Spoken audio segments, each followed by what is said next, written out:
King Arthur. John of Glastonbury's Chronica drew extensively on De Antiquitate Glastoni Ecclesi by William of Malmesbury, a close friend of Henry of Blois. 6 John further claims that one of Joseph of Arimathea's descendants was King Arthur. However, Gilda's 6th century polemic De Excidio et Conquestu Britanniae, on the ruin and conquest of Britain, mentions the Battle of Badon, where Arthur is said to have single-handedly killed 960 men, but does not mention him. Arthur is not mentioned in the Anglo-Saxon Chronicle or named in any surviving manuscript written between 400 and 820. 7 Arthur is not mentioned in Bede's early 8th century Ecclesiastical History of the English People, another major early source for the history of Badon. Otherwise, it was Geoffrey of Monmouth who was largely responsible for formulating the image of Arthur as was inherited by later writers. The Historia Britonum, a 9th century work traditionally attributed to Nennius, linked Brutus of Troy to the diaspora of heroes that followed the Trojan War, and thus provided raw material for later mythographers such as Geoffrey of Monmouth's Historia Regum Britanniae. The textual sources for Arthur are usually divided into those written before Geoffrey's Historia and those written afterwards, which could not avoid his influence. According to Francis Lott, author of The Island of Avalon, Henry Blois used Geoffrey of Monmouth as a nom de plume to compose the pseudo-historical Historia Regum Britanniae, History of the Kings of Britain, written between 1135 and 1139, and was responsible for the prophecies of Merlin. 8 By drawing on classical authors, the Bible, and Celtic tradition, Monmouth created the story of a British kingdom, to some extent paralleling that of ancient Israel.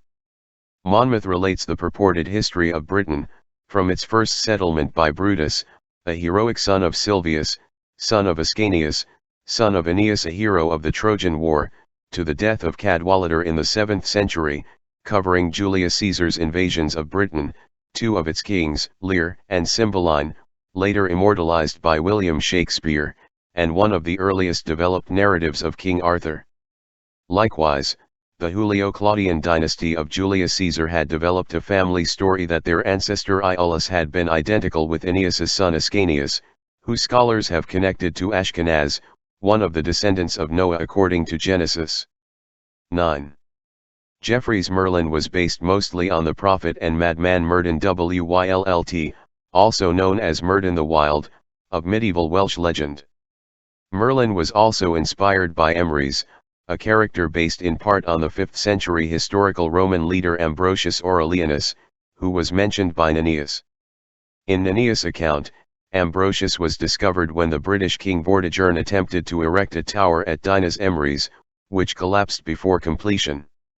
Vortigern's wise men advised him that the only solution was to sprinkle the foundation with the blood of a child born without a father. When brought before the king, Ambrosius, who was rumored to be such a child, revealed that below the foundation of the tower was a lake containing 2 dragons, battling into each other.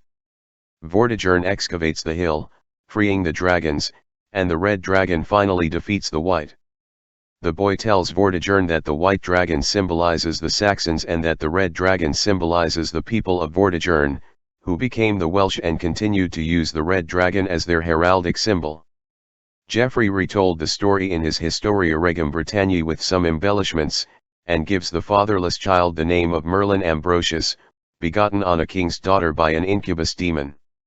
According to Geoffrey's account, Merlin creates Stonehenge as a burial place for Aurelius Ambrosius, and by his magic enables the new British king Uther Pendragon to enter into Tintagel Castle in disguise and to father his son Arthur with his enemy's wife, Igerna, Igraine. On Uther Pendragon's death, the 15-year-old Arthur succeeds him as king of Britain and fights a series of battles, similar to those in the Historia Britonum, culminating in the Battle of Bath. He then defeats the Picts and Scots before creating an Arthurian empire through his conquests of Ireland, Iceland, and the Orkney Islands. After 12 years of peace, Arthur sets out to expand his empire once more, taking control of Norway, Denmark, and Gaul.